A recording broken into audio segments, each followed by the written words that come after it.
Montgomery County in central Maryland, northern Prince George's County in central Maryland, central Howard County in central Maryland, until 7 p.m. At 6:09 p.m., severe thunderstorms were detected along a line extending from 5 miles north of Montgomery Village to 5 miles south of Hillendale, and were moving east at 30 miles per hour.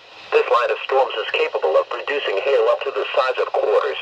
Locations impacted include Rockville, Olney, Burtonsville, Laurel. This is a dangerous line of storms. If you are in its path, move indoors to a sturdy building, and stay away from windows. Local law enforcement, or to the National Weather Service. This is a dangerous line of storms. If you are in its path, prepare immediately for damaging wind gusts, large hail and frequent cloud-to-ground lightning. Move indoors to a sturdy building, and stay away from windows. Repeating, a severe thunderstorm warning has been issued until 7 p.m. for the following county: Howard, Maryland,